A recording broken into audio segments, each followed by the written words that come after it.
All right.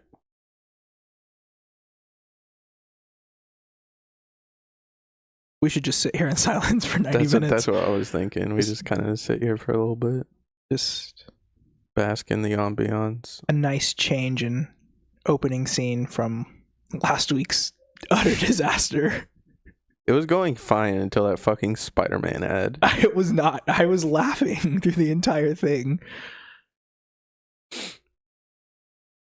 Do we want to introduce ourselves right now so that we don't forget to? At the beginning, before the intro? No. Yeah, that's great. This is going fucking terrible. My brain is fried. I don't know what it is. Well, I do know what it is. I just haven't been doing anything this week. Like, I started playing the second part of the Final Fantasy VII remake, and that's all I've been doing. I think I have like 40 hours into it already, and I'm not halfway through the game. How many Final Fantasies are there? There's 14, right? There are 16 numbered ones, but then there's Final Fantasy 13, there's Final Fantasy 13-2, there's Final Fantasy 7, the OG, there's Final Fantasy 7 Crisis Core, there's Final Fantasy 7, there's like some strategy game, I forget what it's called. Final Fantasy Candy Crush. Yep, Final Fantasy Candy Crush. There's just so many, like the Final Fantasy VII remake, Integrate, Rebirth. What is it even about? What could possibly it's all work? Each individual Final Fantasy game, they're not connected except for like the 7 Crisis Core, 7 whatever.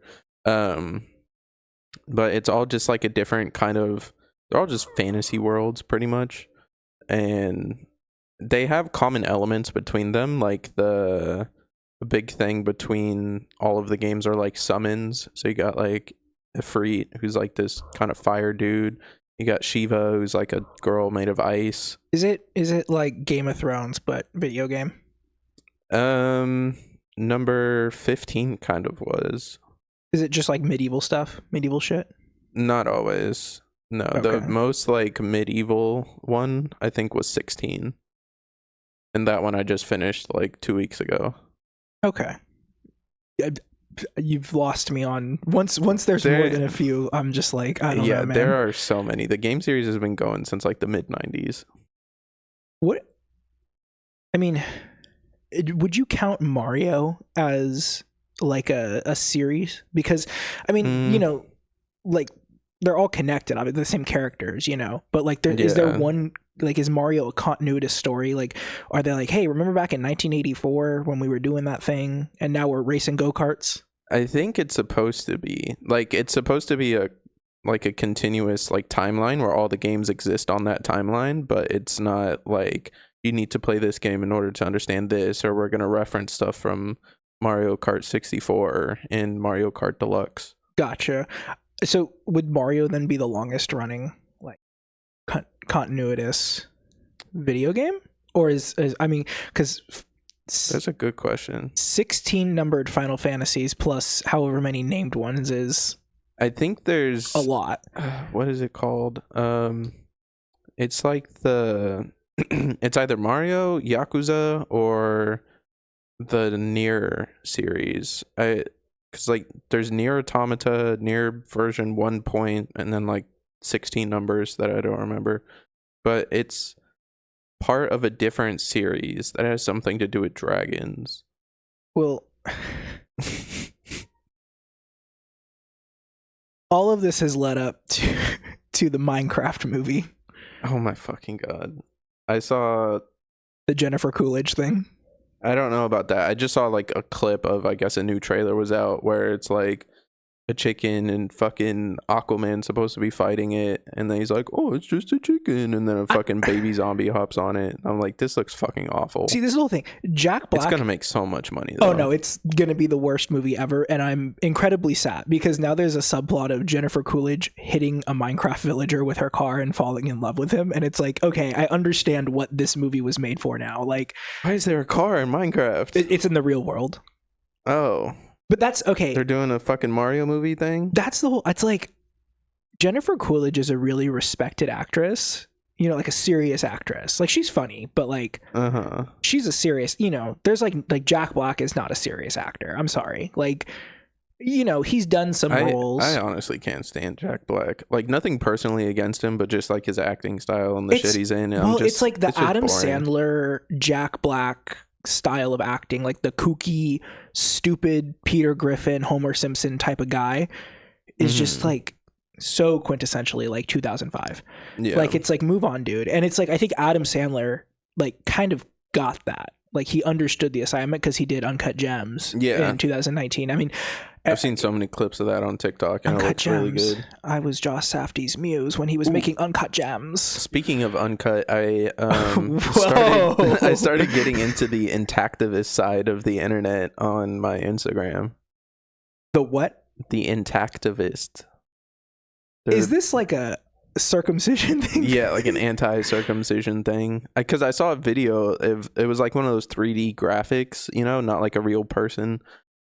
Showing like, this is the tool and this is how it's used, and I'm like, oh well, I've never seen this before, so I'm gonna watch it. And then I went into the comment section and people were like, we shouldn't be mutilating penises, and just like, that was the entire comment section. And I was like, oh my god, I didn't think these people were real. Well, I didn't know until I was, I don't know, maybe in like my early 20s, that like most of the world doesn't do it's like literally just the US, certain places in Africa, and like the Jewish population wherever they exist.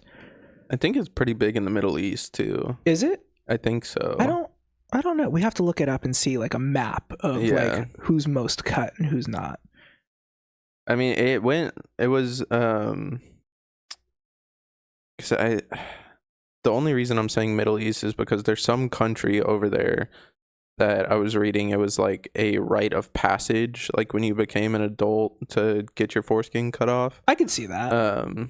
And then it was heavy in Judaism in America for whatever reason it started. I don't understand like where it came from in America. Yeah, I think now it's more just like a hygienic thing rather than like a religious thing. I mean, I guess it's easier to like clean yourself, but like just take a shower. Yeah. Just don't be gross. Yeah. Super simple. Well, do you have a foreskin? Are you cut? Let us know in the comments of this episode of the Learning Curve podcast.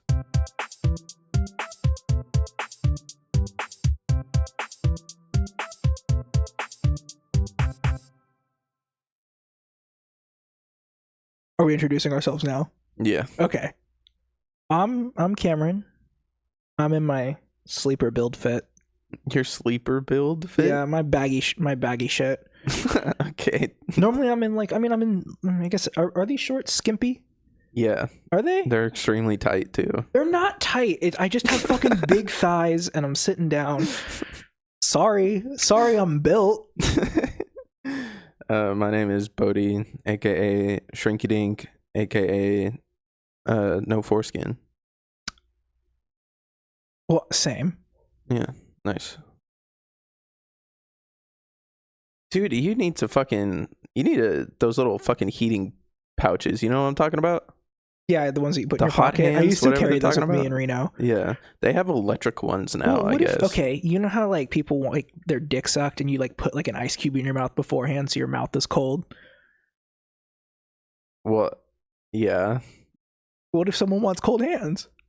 I don't want any cold hands touching my pee-pee, thank you. Okay, well, what if you're hot? What if your balls are just like so hot and you're like, I need an ice pack. I'm ready. I'm ready. Just leave my balls alone. What else are bros for? I'm not a doctor, but I could fondle you. So I was thinking, right? Oh God. The shows that I listen to, I don't know the people personally, of course, but they have shared like personal things about themselves that makes them feel like relatable. I want to pause here because we were just talking about circumcision and now we're getting into this, but okay, I'm listening. No, that's my first step is talking about my penis.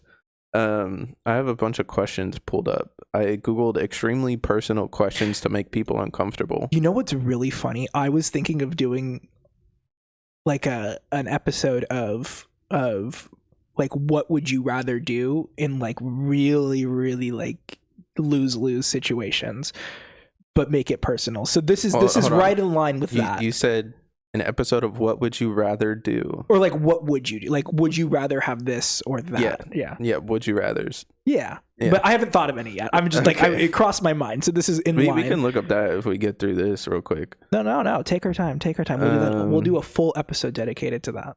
All right. This list could be ass. This list could be gas. We're gonna figure it out as we go. If it's bad, I'll look for another one. We're starting with number 1. What childhood memory makes you smile? Oh, what childhood memory makes me smile? Probably any time that I was relinquished from the presence of my parents for the summer. I used to go to my great aunt's house in Burbank.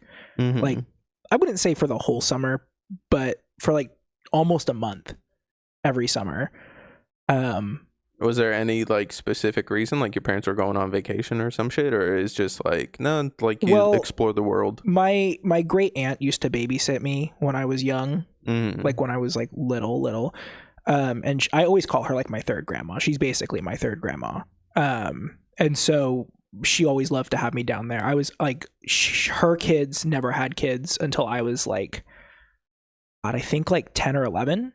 Mm-hmm. So I was pretty much like her first grandchild, other than her other nephew from her like half sister. But he was like already like 17, 18 by the time like he moved close to her. He actually lived in her garage because she has an ADU, I think it's called, or like a mother-in-law suite, but it was a garage. Yeah. So he was like already a teenager. So like I was like her first like grand baby that she really like got to know. Okay. And so like I would just go down there, and that was nice. And if you know my parents, they're quite overbearing. What would you do like when you were down there for the summer? Usually go to Disneyland, Great America, I think it is. The like Six Flags, whatever the one, yeah, where Paul Walker died, whatever the one that's like right there. I didn't know he crashed at an amusement park. No. Okay, so so if you're on the freeway driving through LA, or the northern part of LA, on the right side is the amusement park. On the left side is the street where he crashed his car. Okay. And it's just very convenient. And it also conveniently the L fell out of Six Flags. So it says Six Flags. It's closed down now, but dude, that's crazy. I'm just imagining you as a child and your aunt or third grandma is driving you and she's like, yeah, this is Six Flags and over there is where Paul Walker's gonna die. Where he's gonna die. No, I never went with her. I would always go with her kids because her kids live in LA. Okay. And so they were like adults at this point.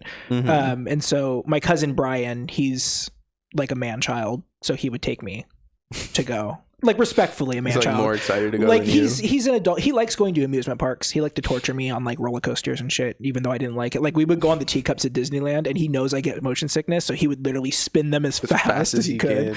Yeah. He would get mad when I wouldn't go on like Tower of Terror. So. Okay. But yeah. What about you? What's a childhood memory that makes you smile?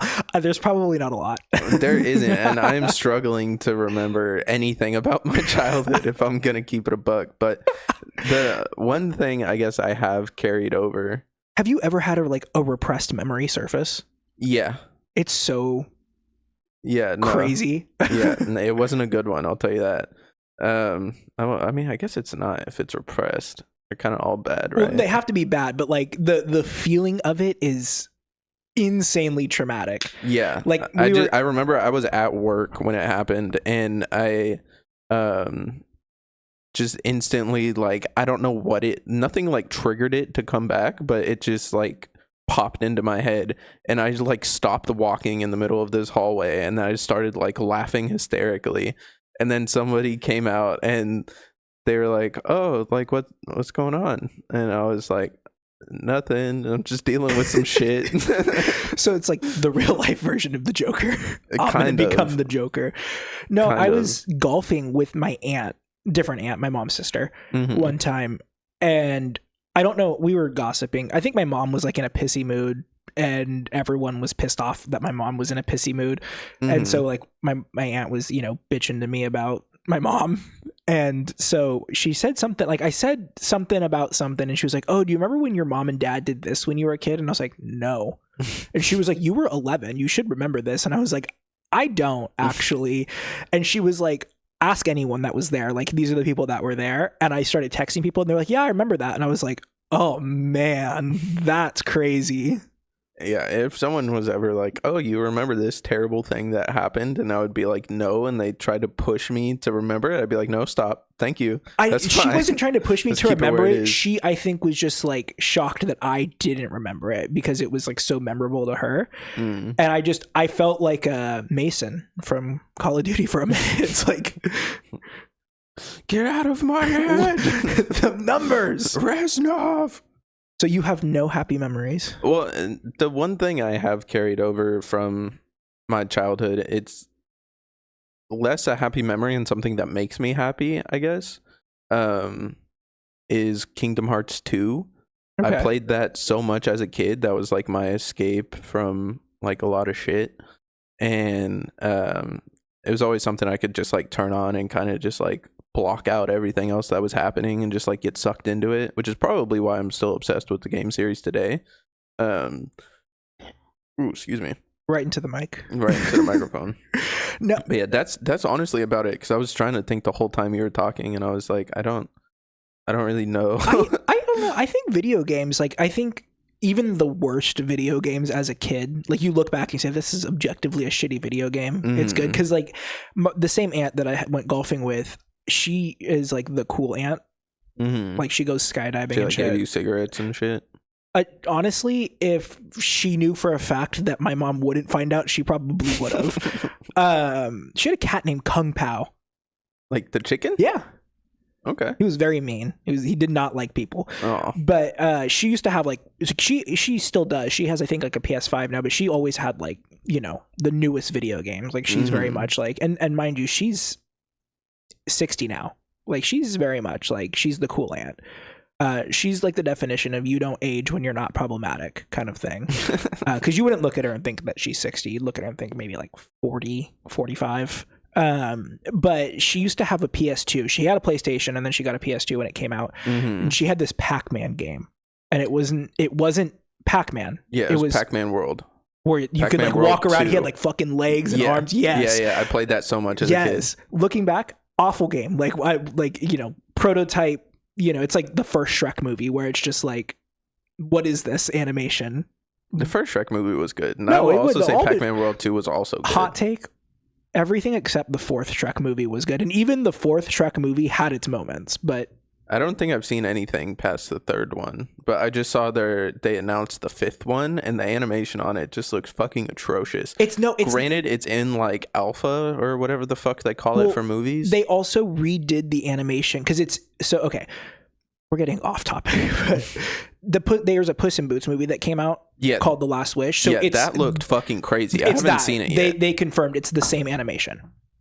Oh, so that trailer they released is just like not indicative of, because it, from what I saw, it looks like the original Shrek animation, but they were like rushed or they got lazy or something. The original Shrek animation was not great. It was very clunky. Yeah, but it's still like that style. Like that is Shrek. I mean, I don't have a problem. Like, I don't know. Like people, you know Hoodwinked? I may have seen it. I don't remember. I think I saw it when I was a kid. It's essentially Shrek, but Red Riding Hood. Little Red Riding Hood, yeah. Yeah. The animation on it's awful, and everyone's like, oh yeah, this movie looked awful, but it was extremely funny. And I was like, hot take. I think it was meant to look like that. I don't think that because it came out in like 2006. Like it didn't come out in a time when animation was bad. It came out when Disney was on top of the world with like Toy Story 2, Toy Story 3. Like, you know, that was, I think it was meant to look bad on purpose. Like, and that's fine. Yeah. That period of time in animation is always super interesting because it's like the transition from all hand-drawn animation to more like computer-generated animation. And you can definitely like tell. I'm going to keep it cap with you. If we're talking like a serious movie, right? Like, I would say Toy Story is a serious movie, or like, Ratatouille, you know what I'm talking about. Like it's not camp. It's not like a camp movie. It's not meant to be bad on purpose kind of thing. Okay. I prefer the hand. Oh, like they're taking it seriously. Yeah. Gotcha. So like, I mean, like objectively, the Toy Story movies, at least 1 through 3, because I haven't seen 4, are good movies. Like they have a serious message. They're obviously kid movies, but like they have a serious message. Like there's good acting, yada yada yada. But then you look at something like Shrek 1 or Hoodwinked or like Over the Hedge, where it's like it's objectively a bad movie, but it's kind of supposed to be like a meta, you know, it was all satire like, kind of thing. Yeah, it was all like very anti-Disney movies. I think those movies should by default have shitty animation. Like I don't want to see a Shrek movie with clean, nice, state-of-the-art animation. Like it needs to look bad on because that's what Shrek is. Like it's a satire. Well, I wouldn't say everyone thinks that Shrek. No, but it needs to look. It like definitely needs to have like a stylistic choice to it. That's not that state of the art, crisp, clean animation. Well, that's the whole thing. Because like Shrek is a satire. Like everyone forgets the first Shrek movie was rated PG. It was not rated G. Yeah, it was not a kids movie. It was meant to be like a kids movie disguised. Or an adult movie disguised as a kid movie, you know? Because I mean, like, look at the jokes in it. Yeah, Lord Farquaad beaten off. There's a whole plot in Shrek 2 that's a joke on O.J. Simpson and police brutality. Like, you know, I don't know. I think that I look back at video games from when I was a kid like that, and I'm like, objectively a bad game, but so much fun. Sly Cooper. I never played those Sly Cooper games. Say it ain't so. Sly Cooper was so fun. I feel like I might have mentioned this on the show before, or maybe I was talking to somebody else about it, but Ratchet and Clank was a series that I played a lot, and Ratchet and Clank Up Your Arsenal on the Sony Interactive America Present screen, if you pressed L1, R1, L2, R2 all at the same time, so just like the 4 buttons on the back, it put you into the first level of one of the Sly Cooper games. Oh. And I would just play that over and over. So that's like my entirety of my experience with Sly Cooper. Crash Bandicoot is another one of those games. Yeah. There was another Crash Team Racing was a game I played Tag a fuck Team ton Racing? of. Or Crash Team Racing? I had Tag Team Racing. Oh, I don't know what that one is. It was basically, okay, so basically what it was is it was Mario Kart, right?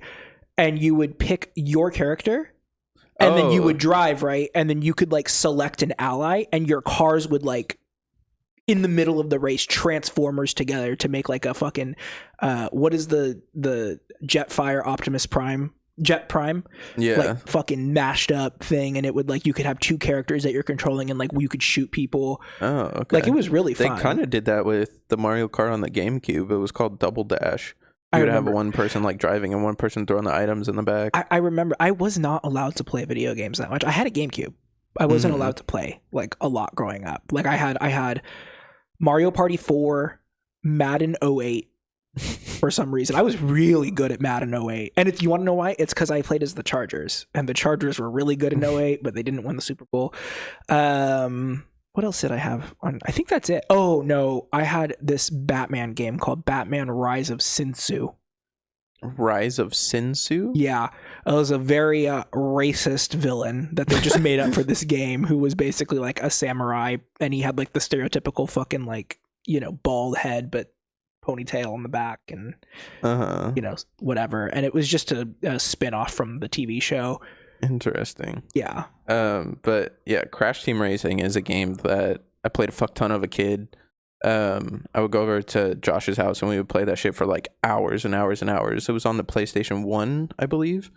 And then they did a remake of it recently, and I bought it and I was super excited because I was like, it's the same game, just updated graphics. And I was playing it and I was like, this is fucking terrible. How did we ever play this? Yeah. Like, I think the only game that has lived up to like the whole like, let me play this game from the early 2000s and it's still good is the original Battlefront 2. But you can't do the updated one apparently.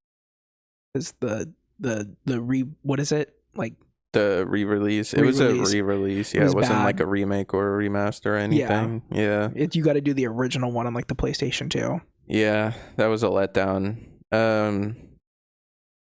I will fight all day to say Kingdom Hearts 2 is a great game back then and now. There was, oh God, I forget it. I used to have a DVD of some movie, and there was a Kingdom Hearts I think it was for Kingdom Hearts 3, I want to say. How old? On DVD? Yeah. No. When did Kingdom Hearts 3 come out? Kingdom Hearts 3 came out in 2019, 2020, 21. So maybe it was somewhere Kingdom in there. Hearts 2. Yeah. There's a trailer for a Kingdom Hearts game, and it used to scare me. I don't know why. It was so dark, and I was like, what is Mickey doing? Like, why is Jafar here? Like, it was very scary. I didn't understand it. And you know what game I almost got into, and I'm really glad I didn't when it came out? That fucking Disney, oh God, what was it? Like the sandbox game. You buy the little figures and like put them on the tray. It like has an eye in it, and I know the logo is like a red hexagon with like some white lettering, but I don't remember and people the would name spend of it. like $400 or $500 on their kids for the little figurines. I almost got into that. I'm glad I didn't. That was always something I wish I did as a kid, because there were a few games that did that. There was that Disney game. There was the one with all like the little monsters. You know what I'm talking about? No. They had this thing on the floor, and you would have all of these little monster figurines, and it would like plug into your PlayStation or whatever, and there would be a game on the screen, and then you take your little dude and you put him on the platform, and he would fight the bad guy on the screen. And then when you beat him, you would have these little canister things that you could put on the platform as well. And then the bad guy would get like sucked off the screen, and then it would have like a trail of light and sound going through the cable back to the platform, and then the platform would start like making sound. There is like the bad guy being like, "Let me out." There's exactly zero studios that would release that today. That's so creative. There's exactly zero studios that would release that. It's insane. I always wish I had that, and I wish I could remember the name of it. But Switch now has the little figurine guys too. I don't know what those are called, but you can put them on like your Switch to like unlock the people in Animal Crossing or like Mario Kart or whatever. Hot take. I hate Animal Crossing on anything that's not the DS. I still have my Nintendo DS. It's at my parents' house. I have mine too. And the only game I've retained for it, Scribblenauts and Animal Crossing. I have every game I've had on DS. I don't remember. There's a really weird game that I have. It's called Feel the Magic. And yeah. Just wait. It gets better. It is the story of like this guy and this girl. None of the people have faces. They're all just like kind of solid colors. It's a story of this guy and this girl, and the guy has like a crush on the girl and he wants to like date her or whatever. And then there's this fat guy who's like a third color that's like no color the same as any of the other people, and he wants to date the girl too, and so he's like trying to fuck with you to like get you to leave her alone, and it ends up devolving into this like space battle between like these big ass mechs. But Feel the Magic, where but it like throughout it, it's like you go on a date with this girl, you like fucking get wrecked at sea, and then this is why I loved it as a kid. You get wrecked at sea, and then you have to like unbutton her clothes so you can put them by the fire and dry them, and then you end up playing like beach volleyball or whatever. But I don't know her relation to my family, but she was related somehow. It was like an aunt or like one of my grandma's friends or something. She gave the cartridge of this game to my sister, who was, I think, single digit ages at the time.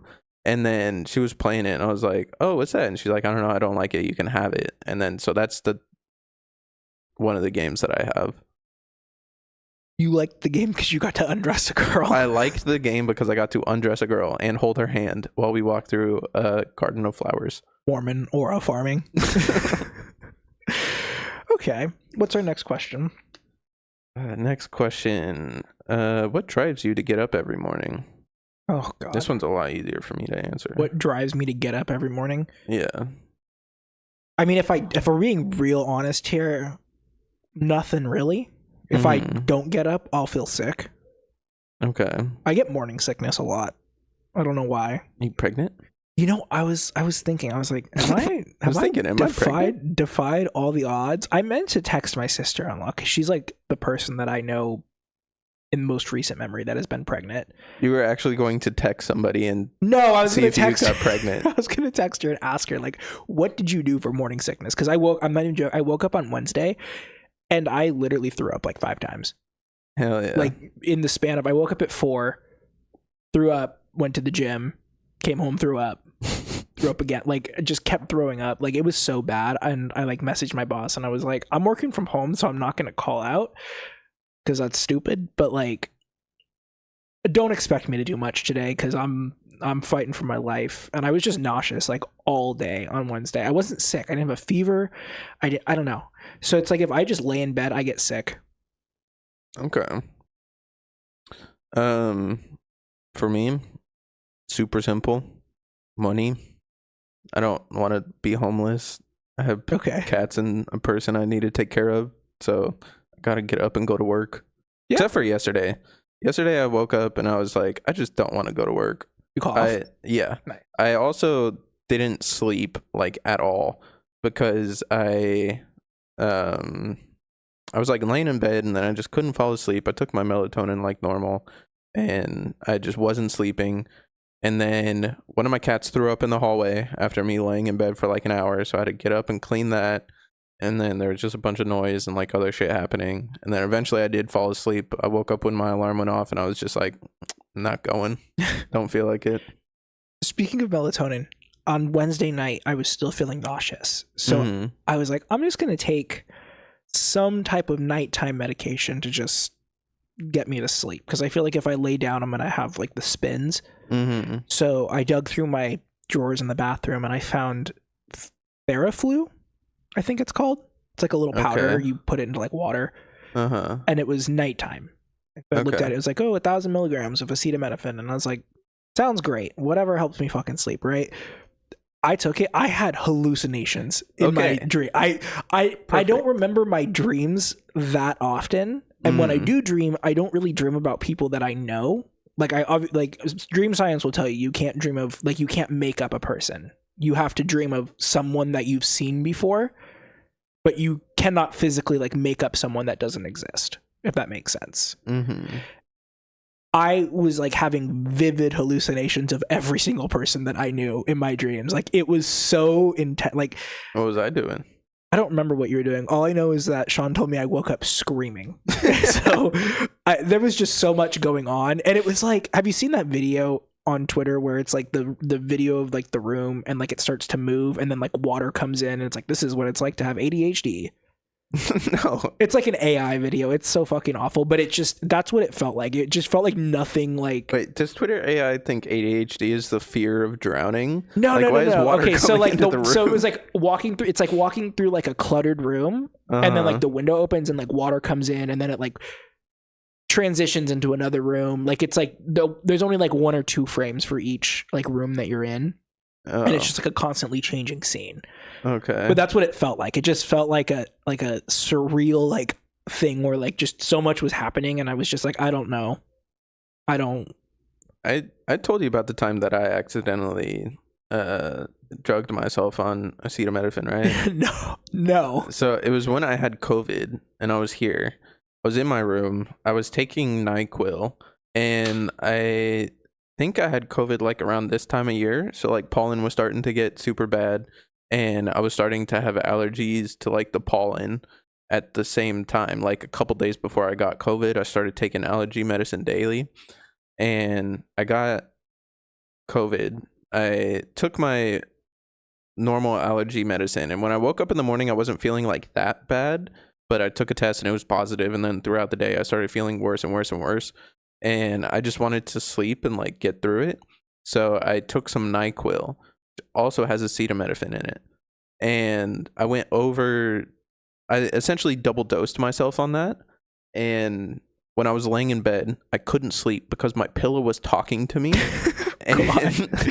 And all of my thoughts, I couldn't think in like words or like how I normally think. All of my thoughts were in like shapes. So square, triangle, polygon. It really was that. It was like pentagon. And I just couldn't fucking sleep because my pillow was talking to me and all of my thoughts were shapes. And I just had the worst fucking time. I don't think that's ever happened like that, like bad. But I will say that when I take Benadryl, I do like start to get a little bit of sleep paralysis, paranoia. I don't think I've ever taken Benadryl and like not woken up in like a cold sweat in the middle of the night, not knowing where I am. You take 2 Benadryl, you start getting special visitors. Yeah, and it's I don't like. That's why I don't take sleeping medication. It's just I can't. My mom, when I was 23, I threw out my back because that's when you throw out your back apparently. No, I threw my back lifting, so it wasn't like it was like, oh, I just sat wrong. I actually like just did a lift wrong, and I got to the point where I was literally crawling around my house because I like could not stand up, and like my parents have a 2-story house, so like my mom was like, you should just go upstairs and just stay upstairs.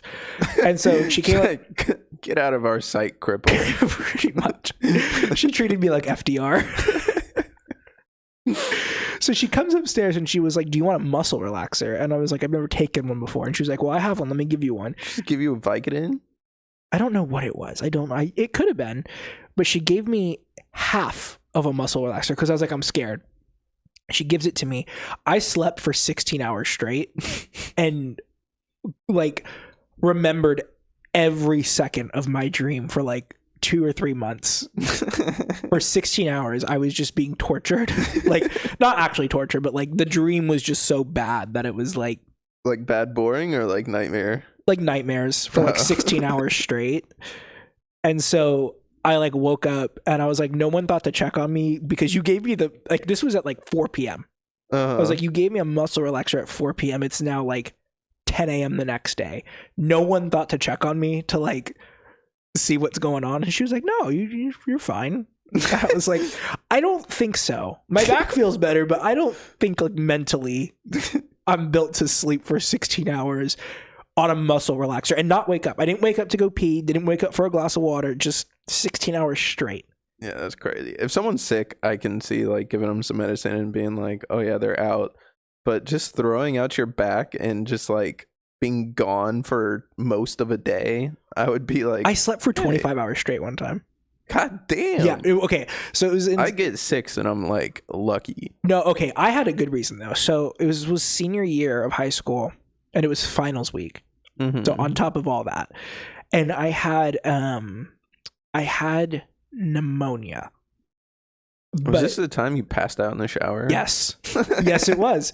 It was a week before that. I had pneumonia. And then because I had pneumonia, I got bronchitis. And then because I had bronchitis, my asthma started acting up. And so I was coughing up blood. Mind you, this is the end of 2014. So this is right when Ebola was popping off. And so I was coughing up blood and the doctor's office was like, you cannot come here. Like you need to like go to the emergency room with like a hazmat doctors are like, stay away from me. Yeah. Well, they were like, have you been to West Africa in the past like month? And I was like, I have never been outside of California, which was a lie.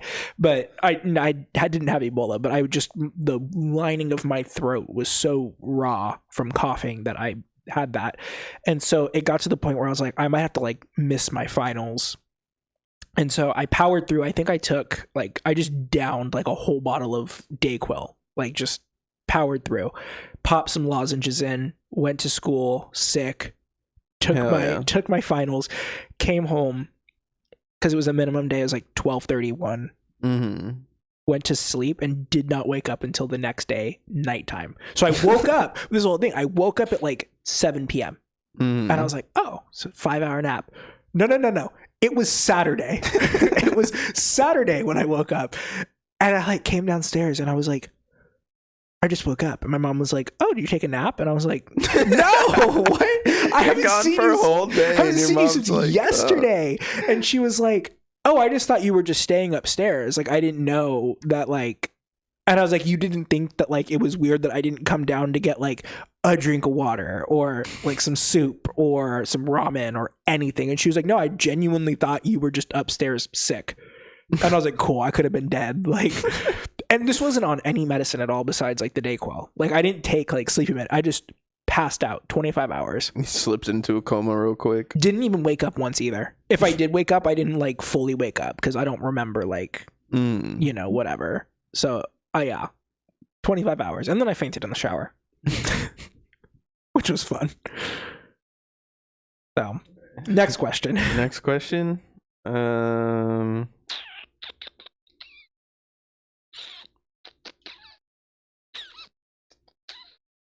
Okay, third one is, how do you spend your free time? I was just reading through all these real quick, seeing if there were some better ones. There's got to be a better one than that. That's a first date question. How do you spend your free time? Tell me about yourself. Okay. What's an experience that significantly shaped who you are today? Significantly shaped who I am today. Honestly, probably getting rejected from all the colleges that I applied to when I was in senior year. Okay. Because had I gotten accepted to any of them, I would have been a UC kid. Mm-hmm. And nonetheless UC Irvine. Which, if you're from California or if you've ever met someone who's went to UC Irvine, you know, like, just how derogatory that is. But if I hadn't gotten rejected, I would have gone there. But because I did, I went to UNR, out of state. And I think that was like the best decision I've ever made. One, because it made me miss living in California. I probably would have been more inclined to move away from California. But I also think that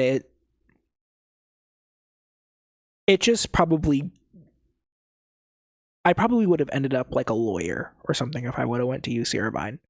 Which, no disrespect to lawyers, but law school is just not where it is. You would have been obsessed with the show Suits. That's an advertising show. Advertising for lawyers? No. What's it advertising for? I've only seen it through TikTok clips. Most of the media well, intake is through I'm sure clips. that one of the characters or multiple of them are lawyers. It's like they're ad people. Like it's like an ad company. Like they're marketing. Oh. Have you never seen the meme of John Hamm where he's like, I got it. I only know John Pork. John Hamm is, oh God, I'm trying to think what you might have seen him in. Okay. Anyway, it's like he has like a bit like an easel behind him. Okay. And it's like, I got it. And he's like this, and it's usually just like something photoshopped on there. It's like a stupid idea. No. Okay. Well, either way, Suits is like not a lawyer show. It's like I'm sure there's lawyers on the show. Suits is about a law firm. It's an I'm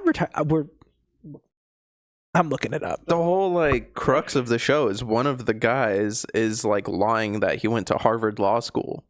What is? A lot of people do that. Yeah, but that's the point of the show. He's working at a law firm and lying about going to law school. Oh, you know what? You're right. It is. It is. What am I? I thought you were saying they were like lawyers for an advertising Meghan company. Markle was in Suits. What is Mad Men is what I'm thinking of. Oh, okay. We're probably, the people that are listening are probably screaming into their phones right now. Mad Men is what I'm thinking of. Okay. I didn't know that Meghan Markle was in Suits either. That's interesting. No, yeah, I think that's something that's made me into the person I am today, is because I just, like, it really showed me what I did and did not want to do. For those of you who don't know, I have 2 criminal justice degrees, and the one thing I never want to be is a cop. So you became an extra cop. I became a super cop. Yeah. I'm top cop. No, I like a street cop. I have a firm belief, and this is like, I guess you could say it's like my most conservative belief. I don't believe, like a lot of people are like, oh, we should get rid of law enforcement altogether. I don't think that's viable. Yeah, no, we definitely need some law enforcement I just don't. to What I hate. prevent people from burning down buildings. This is but what the I tell- militarized law enforcement we have needs to fucking go. Yeah, no, for sure. Well, that's the whole thing. I've always told people, like, I never want to be a cop because I really do think it's I think what cops do to people are unfair, but I think also what we ask cops to do is also unfair in like a labor sense, right? Because you have to remember so many laws. So many laws. I took a California law class one time, like that cops would take to like memorize penal codes. Mm-hmm. It's so hard. God, I can't really talk about work. For work, I do have to know certain laws, but I only have to know one section of the penal code for the laws. I don't know all those laws off the top of my head. Like, I literally have a law book at my desk to look it up. And that's the whole thing. Like, you talk to lawyers don't know the law. They do in suits. Well, they do. I'm sure. Like, okay, so like if you're a labor attorney, right? You probably know certain labor laws off the top of your head because you deal with them all the time, right? Like, it's like every single case is like, oh, wrongful termination. It's like, what's wrongful termination in California? Yeah. But like, when I took law classes in undergrad, my professors that were lawyers, like I had a guy who did water law. He was like, water law? Water law. It's really like big. For boats? No. Like water rights, like distribution of like reservoirs and shit. Oh. It's like really big in Nevada because of the Colorado River. He basically was like, if you quizzed me right now on water law, I probably would fail it. He was like, my job is to know how to look up the law and understand what like it is, right? And it's always bugged me, like a street cop, you know, SAC PD. You can leave your house and get a ticket for speeding, right? Yeah. And Officer Smith gives you a ticket. Then you can be like, guy. What? Fuck that guy. Right. Then you could be walking around Midtown and get fucking assaulted by some crazy person. And who's showing up to defuse the situation? Officer Smith. It's like he has to know the laws on assault and traffic. That's crazy. That's a lot of laws to remember. So it's like I think that we should have traffic police, but it should literally just be like issuing citations and that's it. Like, you know, parking meter people. I don't know what they're fucking called, but like, you know, I only know the derogatory term for them. What is the derogatory term for them? Meter maids. Meter maids. That's not derogatory, is it? Yeah, because it was like when women were first getting implemented into the police force, that was like all they did.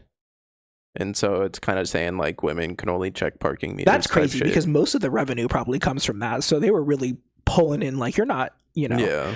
But I do agree with you though, like how lawyers have specializations, cops should also have that's specializations. The whole thing. So like in California, we have special agents for the DOJ, right? And they do hyper-focused things. So like we have special agents for Medicaid and Medi-Cal fraud.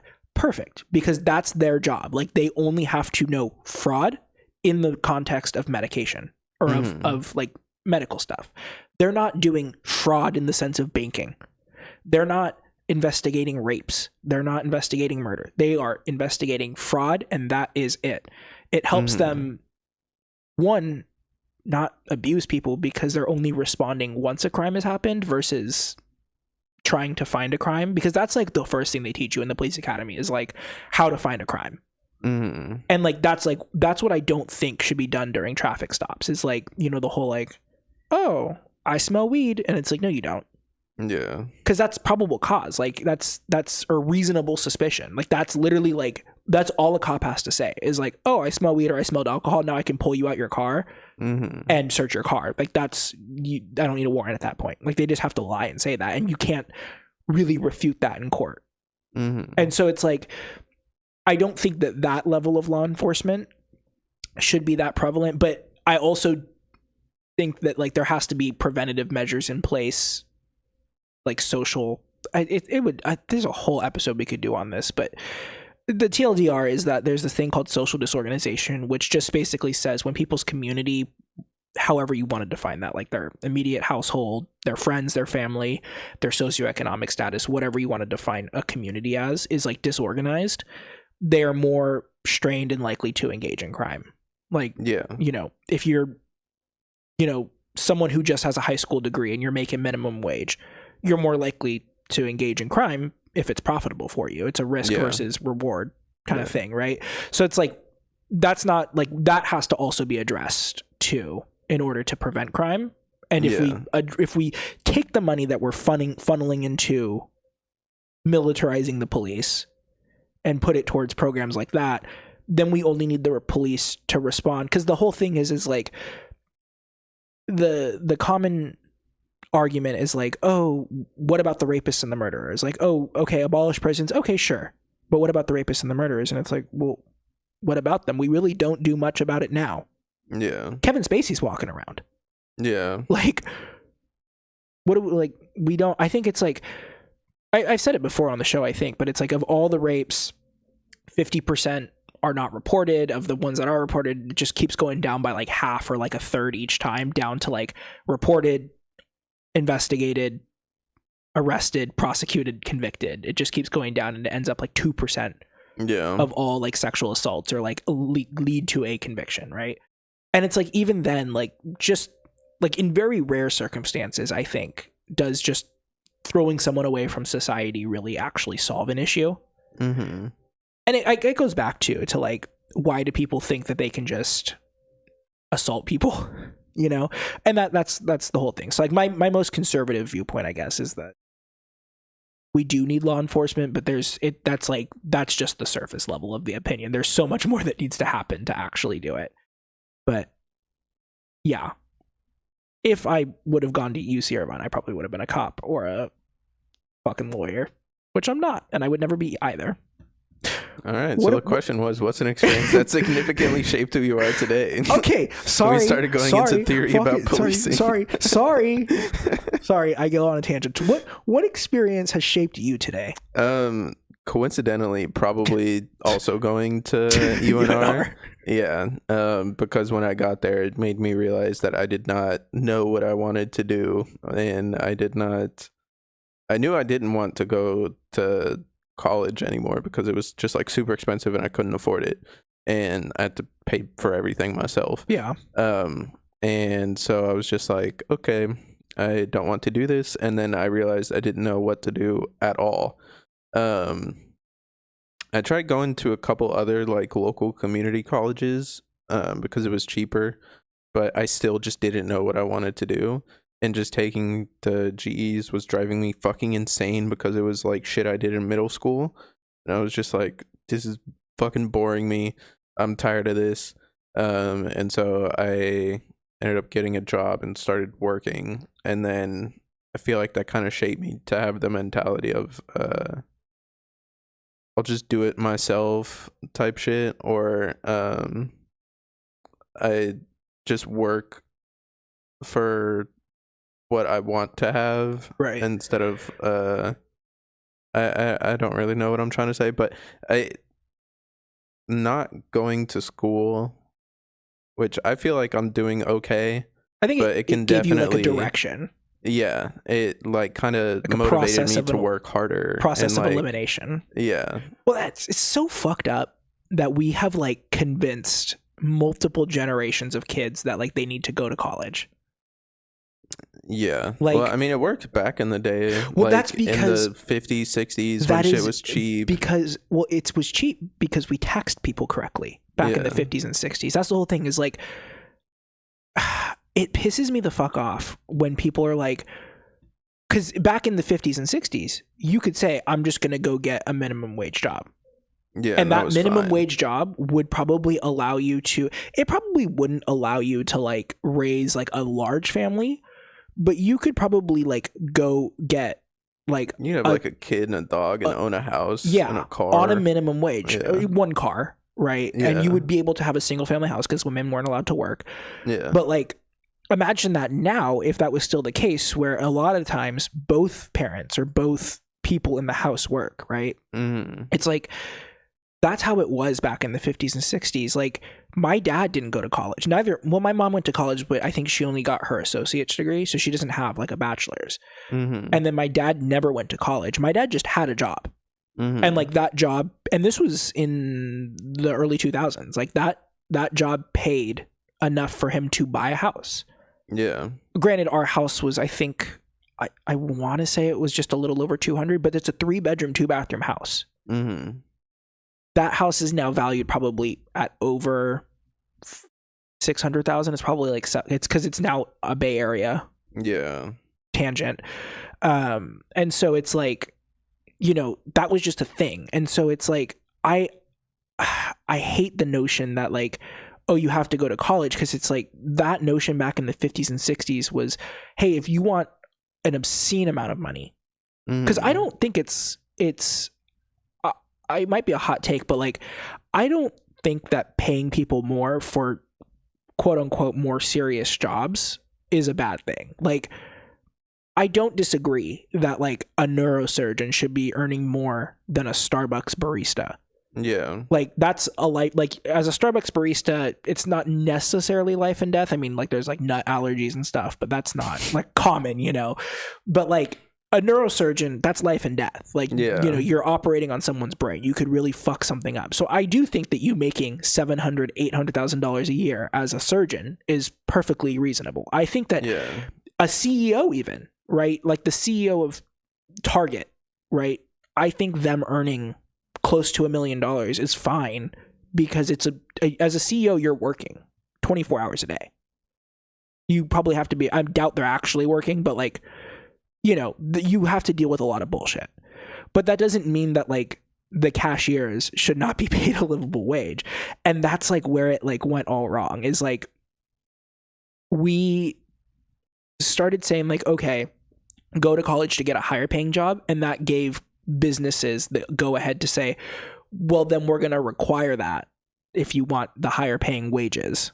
And so it just kind of was this runaway effect. And it's like, my cousin didn't go to college. He graduated in 2022, I think. And he now works at a detailing shop. And his mom wanted him to go to college. And I was like, no, if he doesn't want to go to college, please do not force him to go to college. Like, let him go do an apprenticeship. Yeah. I'm like, going to check what that is on the screen real quick and make sure it's not on the recording. Oh, you know what? I think it might be asking for my Outlook. It is? Yeah. Fuck. Like the whole time? How long has it been on there? Okay. Oops. I don't think it's gonna pop up. It does. Is it screen mirroring? No, it's so everything that's on the screen that's on your iPad gets captured by OBS. That's why we had that problem with the do not disturb shit that one time. Oh damn! Because it like dropped down. So your email is just on there. Well, we might not have a YouTube video this week, guys. Yeah, we're gonna I'll put a little like censor bar over it or something. Just a black screen. It's the black fucking. Yeah, I'll put our like logo or something over it. We'll see. We'll see how it works. There might or might not be. We'll see. Yeah. What was the question? Oh, the fucking experience. Oh yeah. Let's move on, because you got to stop. Throw something at me next time I go on a tangent. Okay. Fuck corporations. Sorry. Let's move on to the next section. 10 questions to ask to know someone on the deepest level.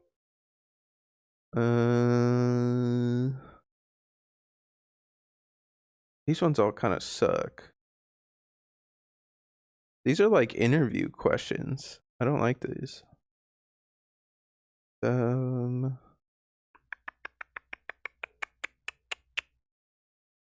Okay, hold on. Fill for time. I'm gonna find a new. Okay, well, find a new I'm list. Gonna plug a movie that I've seen this week. It's Presence, directed by Steven Soderbergh. He did the Ocean's movies, and also Magic Mike, and Contagion. And it was a really good movie. I'm not going to say a lot about it because it's a really short movie and it's very spoiler heavy if I talk about it at all, but just see it if you can. It almost moved me to tears. And it's a horror movie if you're interested. It's not scary. Okay, I think I have a good couple. There's not a lot that I don't... I have seen you butt ass naked so many times. Where did this come from? I'm saying that like there's not a lot that we don't know about each other, so this is hard to find. Yeah, no, questions. This isn't for us. This is for them. Okay. Uh, fuck, I lost the questions. Where is it? Oh, what or who would you sacrifice your life for? What or who? Yeah. Not in a fucking MAGA way, but my country. Like, I'm a firm believer in like the core values, like the idealistic values of the United States, like what it's supposed to stand for. Like, I would die for my country. If So you'd go to Yemen and blow up some children? No, I wouldn't do that. I'm talking like if say there was a second civil war, I would be on the right side of history. Okay. Like I would. Okay. I don't want to be put on a watch list. That's all I'm gonna say. But yeah, I would sacrifice myself for my dog. Okay. I'll tell you what I wouldn't sacrifice myself for: my work. Yeah. Would never do that. I have my loved ones, most of my loved ones. You? Your cats? 3 of them. Just 3. The other one's getting used as a fucking bulletproof vest. One of them I'm pissed off at right now because my I have some nice like Bose headphones, and I moved my PlayStation into the office, and I've been playing more shit on that recently. I've been using the Bose headphones to listen to like the game while I'm playing because my girlfriend's also in there, and she's like doing work or doing other shit, and I just don't want to have the sound coming out the monitor. Right. And one of the cats chewed clean in half the fucking proprietary wire that comes with these headphones, and so now I just can't use them because PlayStation, unless I fucking jailbreak my PlayStation, but Sony has a lock on what sort of Bluetooth devices are accepted to work with it. So if it's not like a Sony stamped like Sony approved product, yeah, then it's not going to work. And because my headphones are Bose and they're not Sony, or they're not the PlayStation headphones or whatever, they won't connect to my PlayStation. That's so dumb. And so I don't have the cable. I can't connect to it in Bluetooth, and just having to use like my old set of headphones that I had for my PlayStation, which are currently disintegrating. Like the little leather lining around it is just coming off into my ears. But in terms of who or what I would sacrifice my life for, yeah, I think pretty much the same thing, just like my cats, my loved ones. I don't know outside of that if I'm willing to die for anything else. I think if I had nothing going for me and there was like some really terrible situation going on, I would try to stop it just because I think I can do that. No, that's okay. So, okay, let me tell you a story. I think I've told you this before. Maybe, I don't know. Have I told you about how I got involved in a domestic violence situation? Like, I was not domestically violenced or domestically violent, but like I got in between one. Did I ever tell you about that? I don't know. I don't think so. Okay. So this is what would you do in this situation? Okay. So we were driving to Sean's parents' house, and you've been to Sean's parents' house, so you know kind of what the road. It's a highway. It's like a very desolate highway. Yeah. And we're driving, and there is this truck on the side of the road. And as we're like going through the intersection, and this is a 2-lane highway, and so everyone fucking speeds on it. You know, no one's actually going 55. We're going by at like 65, 70 miles an hour. This woman like darts out from the front of the truck and is like waving her arms. And Sean wasn't gonna like hit her because she wasn't trying to like jump in front of our car, but she was like in the road still, so he kind of like veered off a little bit and just kept going. And I was like, oh, that was scary. And I was like, I wonder if they like broke down and they were like trying to get help. And then he like looked in the mirror and he was like, no, that guy's like grabbing her. And I was like, oh, turn around. And he was like, for what? And I was like, because the woman's getting grabbed. Yeah. Like, that is a serious situation. He was like, well, what are we going to do? And I was like, I don't know what we're going to do, but I'm going to go stop it because that's not cool. Like, you know, something is clearly going on. So he goes, okay. So he flips around, and we had Havoc in the car too. So I was like, worst case scenario, we'll fucking let Havoc off the leash and just let him go to town on some guy. Because for those of you who don't know, my dog would probably kill someone if we let him. Yeah. And so it's a funny story. We slept with the window open the other night. Well, we sleep with the window open every night, but the other night Havoc woke up at like 4 a.m. and just started barking at the window. Sean was like, there's someone out there in the backyard. And I was like, first off, you would hear if someone came into our backyard because our gate's noisy as fuck. Yeah. But I was like, there's no one out there.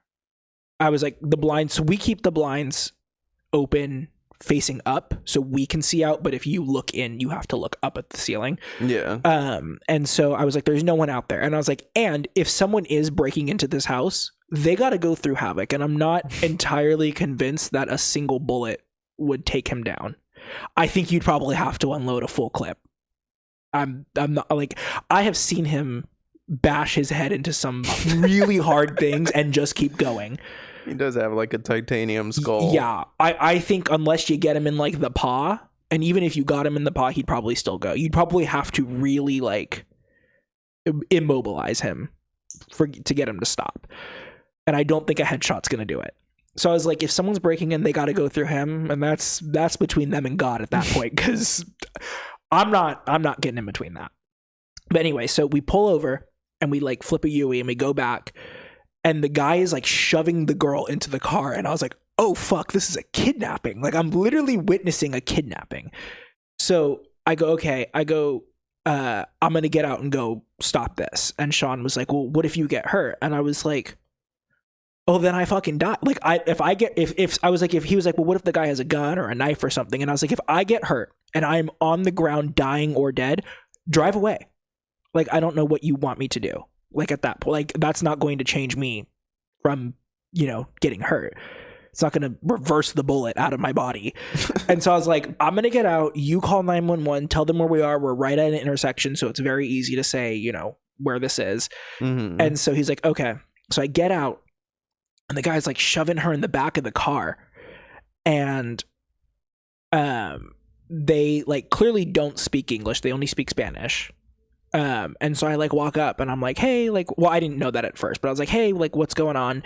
Like, is everything okay? And the woman is like hysterically like saying like help. Mm-hmm. And so I was like, oh God, okay. I was like, what's going on? And the guy like stopped and tried to pretend like everything was okay. And he's like, no, everything's fine. But he was saying in Spanish. I don't remember exactly what he's saying, but I understood that he was trying to say everything is fine. And so I was like, fuck, these guys only speak Spanish. Like, I'm not fluent in Spanish, but I know Spanish. I can hold a basic conversation. So I was like, are you guys okay? I like looked at the woman. I was like, are you okay? Do you need help? And she like could not get a word out. She was like screaming, crying, all these things. And I was like, I like texted Sean and I was like, tell them to hurry. I'm going to stall. Like, these guys don't speak English. Like, I don't know what to do. She clearly is like hysterical. She can't tell me what's going on. He's saying everything is fine. I'm going to stall. Like, whoever answers that 911 call, tell them that they need to hurry. Mm-hmm. And so he was like, okay. So I'm like, what's going on? And she like literally kept pointing at him and like crying. And I was like, okay. I was like, clearly she's not fine, dude. Let's try and like get her to calm down. And then these two kids poke their heads out of the fucking back of the car. And I'm like, oh God. And so I was like, there's kids now involved and they're not in car seats. One of them's like 8. The other one's like 2. And I was like, oh good. This is just fucking terrific. And so I was like, kids don't lie. And so I was like, what's going on? And I asked the kids, I was like, because the guy said that he didn't speak English. And I was like, well, I don't know. Maybe you do. Maybe you don't. So I asked the kids, does your dad speak English? And the kid was like, no. And I was like, okay, cool. Like, because kids don't lie to you. So I was like, what's going on? And the kids couldn't tell me what was going on. And I was like, okay. And so I was like trying to stall. And then the woman like finally like got herself together and then like just willingly got in the front of the truck with the guy and they like took off and the cops still weren't there. And I was like, cool. It's been 10 minutes that we've been sitting here with you hysterically crying and the cops still aren't here. And so they started going in the same direction that we were already going. So I was like, okay, we'll follow them until they turn off and then we're not going to follow them anymore because that's super risk because I don't know where they're going. Yeah. And so I get back in the car and Sean's on the phone with the 911 operator. And I was like, he was like, oh, Cameron's back in the car. Like, let him give you like all the details of what's going on. So I told them everything. And then I was like, okay, they're driving in the same direction that we are going. So we are going to follow them until they make a turn because we have to go to Rancho Marietta. Mm-hmm. And if they go another direction, we're not going to follow them. Like, we're just going to go until they go. So they pulled off into a house that's actually close to Rancho. And so we like gave them the information. We never got an update as to what happened. Like, no one ever contacted us for a statement, which is I don't think they ever found the people. We saw them go into a house, so we know the house. Oh, Like, we literally, like, every time we drive by that house on the way to Sean's parents, we're like, oh, there's the DV house. Like, there it is. And so I don't understand, like, why no one ever contacted us, because I was like, I told them what I do for work, and so I was like, you know, this is what I do for work. You can contact me at work. And so no one ever contacted us. But the lady on the line, the operator, was like, well, you shouldn't have gotten involved. And I was like, this woman was being shoved into a fucking truck, like, threw herself out into traffic. Like, what did you want me to do? Like, and she was like, well, you never know if they had a weapon. And I was like, hot take, would rather die trying to help someone who is clearly being, like, assaulted and, like, kidnapped, or at very, like, best case scenario in a domestic violence situation, than stand by and do nothing. So I think I would, in that sense, for me, like, if a crime, like, I wouldn't stop, like, a robbery and, like, risk my life for that. Like, if it's like a bank robbery, like, let them take the money. Yeah. But, like, if someone's being assaulted in front of me, if someone's being, like, raped in front of me, yeah, I'm willing to put myself in that situation and you know, possibly get injured or die for that. But that's just my drive for public service that is unfortunate. I mean, I feel that. Would you have stopped? Well, or are you a shit person?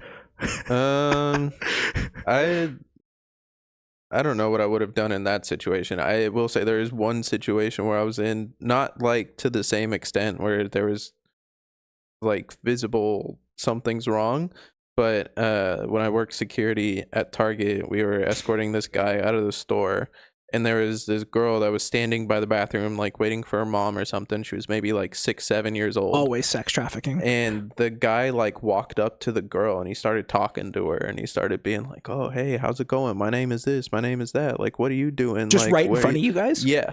And dude, I fucking had that pedophiles thing, are so creepy. I had that thing where, like, you know how people are like, oh yeah, like my vision just turned red and then I like blacked out type shit. I had that Russian sleep rage. Like, Just they activated you. Yeah, like I just remember like a loud buzzing in my ear, and then I felt really angry and I started walking at the guy, and I was gonna beat the fuck out of him or like grab him and throw him out of the store at the very least.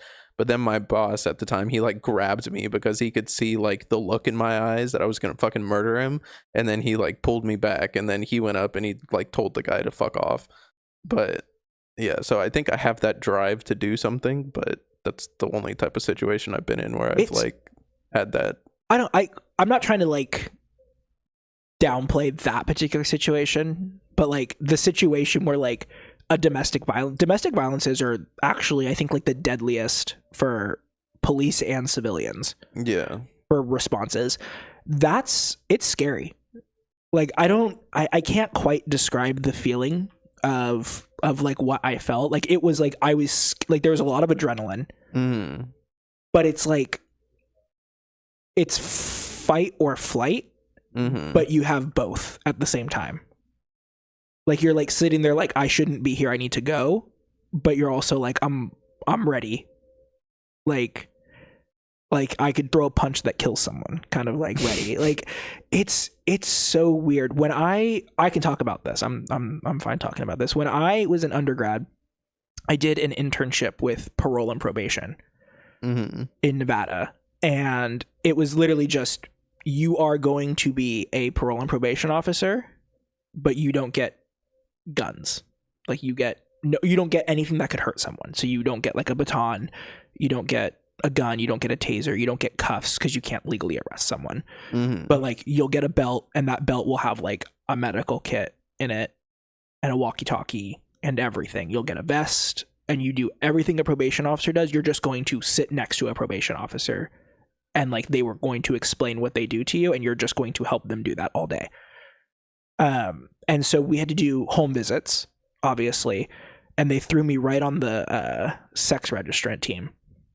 So we had to go out to people's houses who were like convicted sex crime or sex offenders. Mm-hmm. And those were just the worst people, like the fucking worst people. Like we went to this guy's house who was like on parole for like molesting a kid. And obviously term of parole, no contact with children.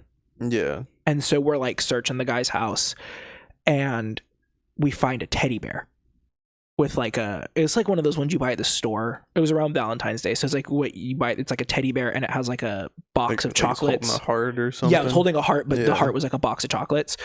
And so we were like, hey, what's this for? And he was like, oh, that's for my friend's daughter. And we were like, how old is the daughter? And he was like 6. And we were like, really? Like, really? Really? And it's just like, can you not stay away from kids? Like what and that's another thing that pisses me off. Like, I don't mean to defend sex offenders here, but there is a difference between a child victim or like an underage victim and pedophilia. Because pedophilia is like a mental thing. Like it is like, I am attracted to kids. But just because you assault a kid doesn't necessarily mean that you're a pedophile. Does that make sense?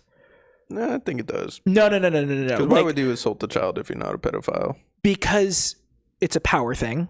But it's like a pedophile is incapable of like sexual attraction to non-kids. Does that make sense? So like if I'm someone who goes out and I am a rapist, right? And I happen to rape a 16-year-old, right? That's not like if you have other victims that are like 19, 25, whatever, you're not a pedophile. No, you're a pedophile. No, you're not. You've committed a sex crime against a minor, but which psychologically makes you a pedophile. You're not. No. There's a huge distinction because there's a huge way that you conduct risk assessment scores and everything for them. And it's like, I don't know. There's just a huge distinction. There is an actual like practical like sociological distinction for it. I'm sure there is, but you're still a pedophile. Oh, you're still a fucking scumbag. You're still like the worst. I'm not trying to downplay that these people are awful, like the worst, like scum of the earth. But there is a very big difference because I'm not going to get into that. I'm just going to say there is a difference. But yeah, I've had that feeling too because we also got put on I didn't get put on it. So I was on sex offenders, juvenile court, and interstate compact, which is just like I'm on parole or probation in a state and I'm moving to Nevada. Nevada has to agree to like supervise you. Yeah. I think I was like, they were like, oh, we want to get you in the field more. So they were like, oh, do you want to go on a house visit? Like I'm gonna be honest, I forgot what started all of this. It was what would you die for? Oh, okay. So well, I'm gonna finish. Sorry, but they go, oh, do you want to go on a high recidivism unit? Basically, it's like the high risk unit. Do you want to go on a home visit thing with them one night? And I was like, yeah, sure. So we're going up into the boonies. Like, do you remember the areas of Reno? Not really. Okay, like Lemon Hill, like the up towards Pyramid Lake kind of area, right? So we're driving up that way, and the guy I'm with is like, okay, we're going to this guy's house. He has a firearms. He was in prison for firearms shit and drugs. And I was like, okay. And he goes, so I want to let you know, you are not allowed to carry a weapon. But if something happens, there's a shotgun in the trunk. There's an M16 in the trunk. Like, I'm going to give you my keys when we get there. So if something happens, like, they are loaded and ready to go. And I was like, you're telling this to someone who has never shot a shotgun before and never shot like an assault rifle before. And he was like, I'm just letting you know. Like, we had to go with like a whole group of people. And like that was like the last time, I think, before this whole domestic violence thing, that I felt like that, like, fight and flight at the same time. It's so like you're sweating. It's just, you can't think straight. Like, I understand. I don't want to make excuses for like why people pull guns on people so quickly, but like I understand why it happens, because it's like you don't have time to think, but you also need to be trained to think properly. Yeah. All right, let's end it with a fun one. Okay. One more. What dumb thing did you believe for a really long time? Thing that I believe for a really long time. Yeah. I'm sure there's something, but I'm blanking right now. I'm trying to think of one for me too. What dumb thing did I believe for a really long time? That's crazy. What? There is one. I know there is one because I've told people about it before, but I'm just losing it. What dumb thing? Oh, I feel like I have one too where I've told people and they're just like, no, that's wrong. Oh God, what? I'm sure it had something to do with space. With space? Yeah, I'm pretty sure. Okay. I don't remember. I did believe the Mayan calendar thing. I'll tell you that. I always, when that shit was happening, I was always like, why are people freaking out about this? Because it's a calendar, right? We have fucking calendars. What happened when our calendar is over? You just turn it to the next page and it like restarts. What are those? Like, why didn't people think that was going to happen with that one? What are those memes that are like the poorly drawn memes where it's like the Giga Chad? Like the Wojak memes? Wojaks, yes. Yeah. You know the one where it's like the guy that's like, and then he has it's like a mask, and then under you could see that he's crying. Oh, yeah. Yeah. So on the night of December 21st, or on the night of December 20th, 2012, my sister was like, do you believe the world's going to end tomorrow? And I was like, I don't believe in shit like that. Went to bed, literally like about to piss myself. I was like, this is my last night. I'm going to wake up and the world's going to be exploding. Dude, I remember when that shit happened. I was at my grandparents' house and we were like in their garage like doing something, and my grandfather like looked at the time and he was like, oh, in like a couple minutes you're gonna hear the horns of Michael or some shit, some like biblical thing that's supposed to signal like the start of the rapture. And I was like, what? Oh, you know what I learned recently? This goes along with that. You know how, I mean, I guess the US as a whole is like very pro-Israel, right? But you know how like the conservatives are like very pro-Israel? The reason is because I don't know what divinity or whatever sect of Christianity it is, but I think it's evangelicals.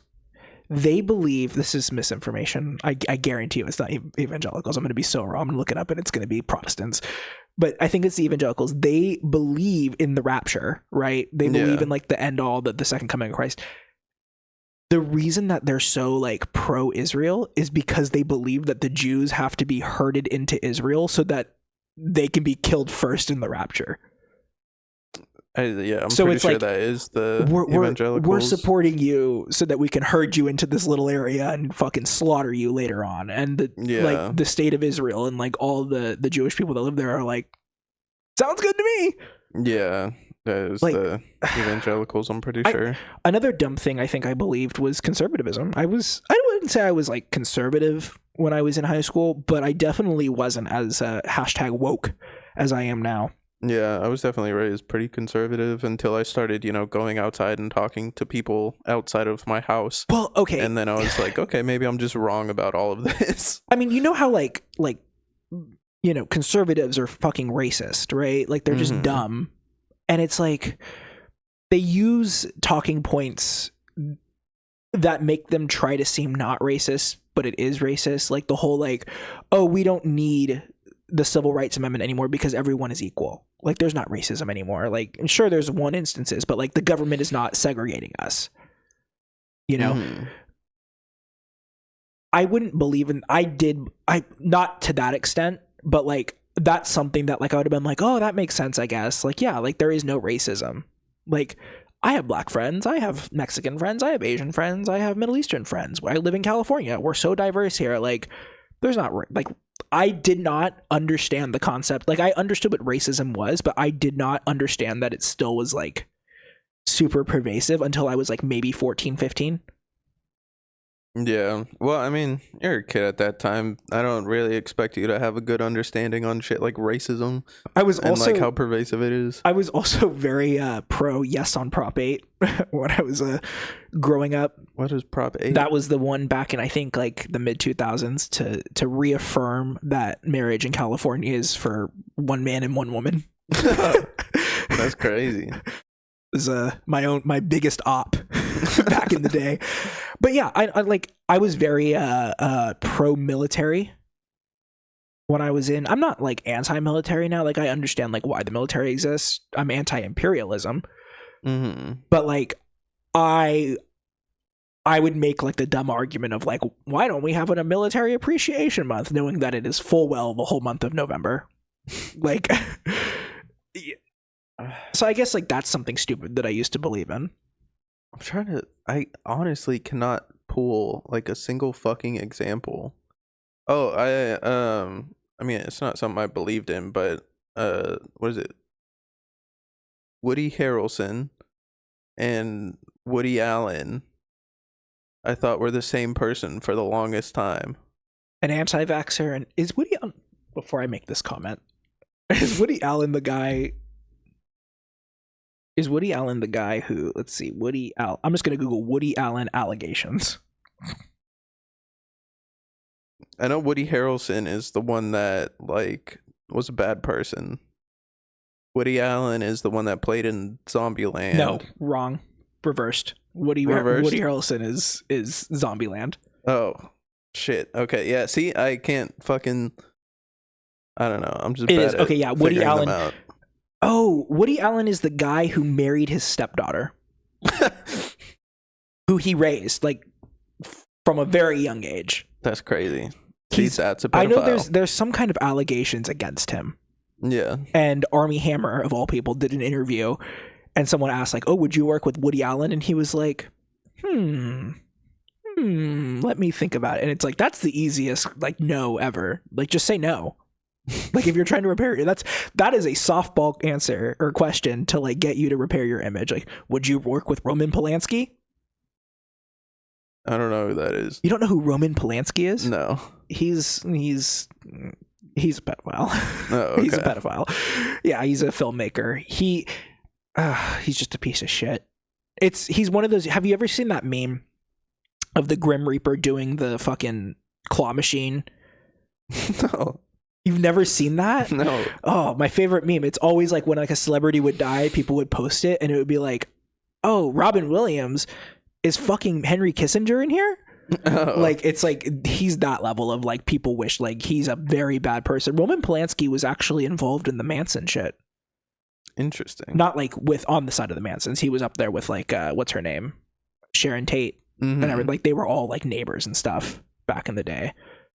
But yeah, he targets children. So, shit person. I really can't think of anything that I used to believe in that I thought was really dumb. I know there's something here, and I know somebody that knows me is going to listen to this episode and just start listing off all the dumb shit I believe in.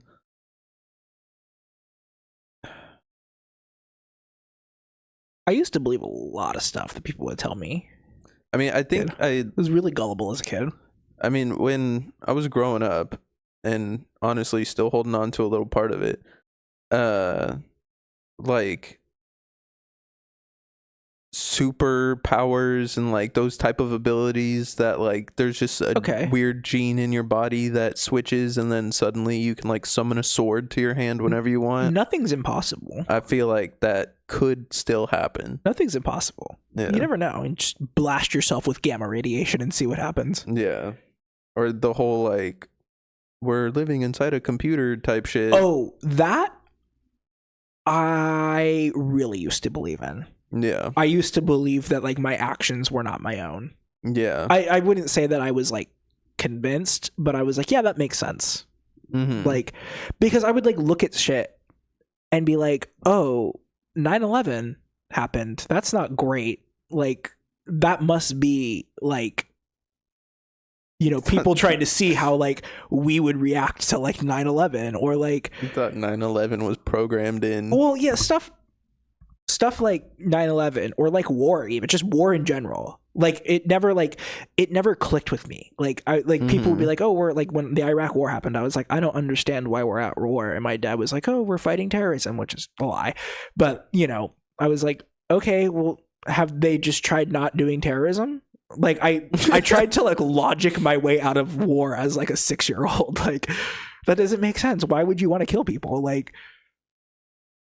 yeah. Have you not tried terrorism?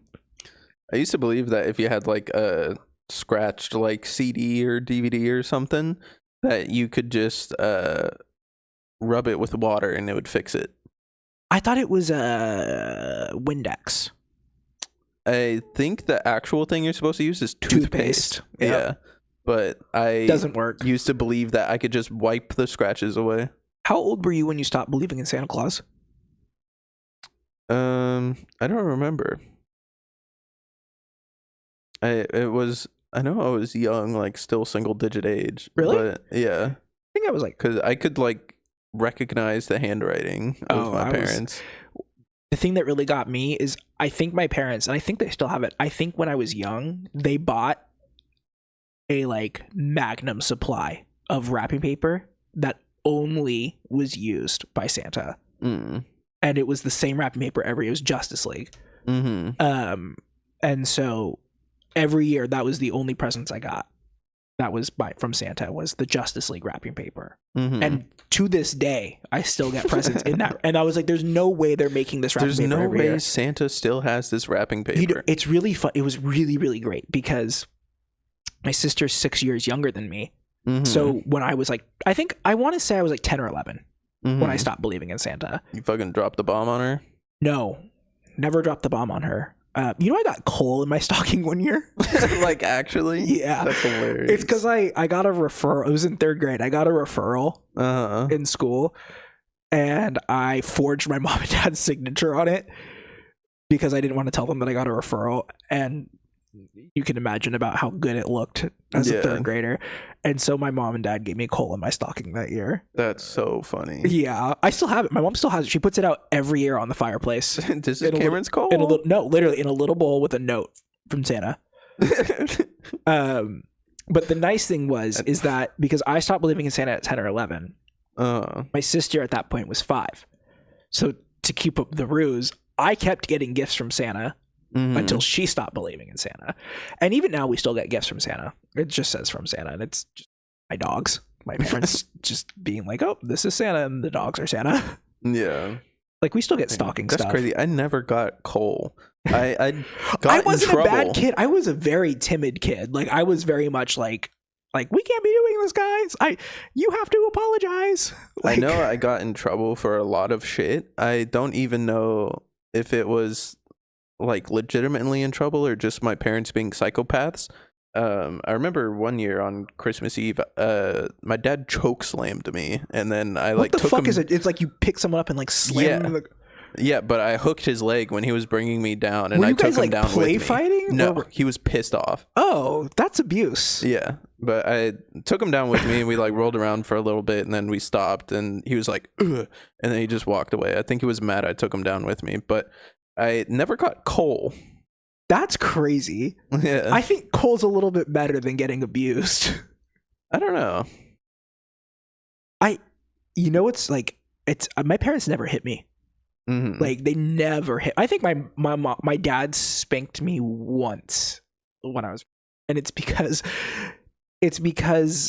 my mom doesn't have a filter, and so she would cuss around me like a lot, and so I would just repeat shit. And so I think I said something about like, oh, this piece of shit. My dad was like, where did you learn that word? And like spanked me. My mom was like, no, stop. Like, don't spank him. That's my fault. But like, they never hit me growing up. But it was wild because my mom's brother had 3 kids, and I'm really close with all 3 of them. But like their oldest son is like the closest in my age. Like, he was the first grandchild in my family, and then I was the second, and we're only 2 years apart. So we were like best friends growing up. He would like tell me how his dad would like choke him like throw him against the wall and like lift him up by his throat. And I was like, oh damn, that's crazy. Like not realizing like lightweight abusive. Yeah. Like we got some domestic violence going on in that house. Oh yeah. I got beat. That's not great. That's just really not great. I don't understand that. I don't either. I just can't like it's a kid, bro. They're gonna do dumb shit. They're gonna say dumb shit. Like, well, that's the whole thing. They need to teach them, not like punish them. Yeah, I like even working with kids when I worked at the photography studio, they would do some real bad shit, and I'm just like, they don't understand. Like, yeah. I get it. Like as a 6 or 7 year old, you probably know a little bit what's right from wrong, but you also don't understand consequences. Yeah, like. It's just, yeah, like my mom would tell me, like, I mean, my grandpa and my grandma were pretty abusive to my mom and her siblings growing up. And like they were alcoholics as well. My grandpa and grandma cleaned their act up once all of them were adults, which was unfortunate, but good for us as like grandkids, because like the stories that I've heard about my grandpa from when they were kids, I'm like, that's not my grandpa. Like that's not him, you know. My grandpa's a completely different person. But like I was just like, what part of that made them think that was going to course correct? Because I'll tell you this right now, the stories I've heard from my mom and her siblings, they were not good kids. Like, and I don't think the beatings were working because they continued to not be good kids. Yeah. So it's just like, I don't. They're trying to get corporal punishment back in schools, I think, in like Oklahoma or Arkansas. That's coincidentally the same places where they also allow kids as young as 12 to have jobs now, I'm pretty sure. Yes, Arkansas. Yeah. They're like getting rid of child labor laws. Yeah. About damn time, if you ask me. Those kids need something to do. Too busy with their fucking Fortnite and McDonald's. Well, did you see the interview with that congressman where they were like, I forget what they were asking. Oh, they were like, oh, the tariffs that Trump's trying to do are, you know, inflammatory. They're going to cause prices to go up. And he was like, well, people got kids. They can go to work. And they were like, well, first off, like not every kid is working age. And he was like, well, just lower the working age. And they were like, okay, well, kids also have school. And they're like, well, just amend the law so that they can drop out of school and go work and there'll be 3 incomes in the house. And it's like, insane. Jesus Christ, dude. Like, did you ever read The Jungle? Like, people were dying. I don't know. Yeah, I still can't think of whatever dumb shit I believed in. Well, think about it and report back next week. I will. What dumb shit do you believe in? Yeah. Let me know. Oh, we did. We introduced ourselves. Yeah, we did. Repressed memories. Sorry. Yeah. Repressed. Send us a message to that email that was on screen for I don't know how long. There might not be a YouTube video. That's my work email. Don't. That's my work email. Send them incriminating photos. Let me read our socials before we go. Bluesky, we are Learning Curve Pod. Yeah, learningcurvepod.bsky.social. Twitter, we are at learncurvepod. Instagram, learningcurve.podcast. TikTok, sorry, I have all these out of order. I need to put them in actual order. At Learning Curve Podcast. We're getting steam. We're getting steam on TikTok. That's crazy because that video quality is shit. It's because, you want to know why? It's because the video that we see, oh God, we're gonna have trouble posting TikToks this week. Why? Because of the fucking thing. Well, it depends on how long I was up there. We'll find something. We'll figure it out. Yeah. No, it's because the video's filmed in landscape and I have to put it into 9:16 vertical, so it's zooming in. Yeah. And then the app I use to edit it automatically exports it in 720. You can't. You have to pay if you want it in 1080. Oh. So maybe I'll switch it. Maybe I'll switch it to because all the effects that are on that app are in TikTok natively. Mm-hmm. So maybe I'll edit it in like iMovie and then import the iMovie into TikTok. No, but when I clip us talking about penises this week, we are going to get 1 trillion likes. Let's go. So ask us about our penis. Ask me about my penis on TikTok.com or twitch.tv/shrink3dink. Sorry, yeah. Shrink3dink, yeah. Okay. All right. Until next time. Bye. Bye-bye.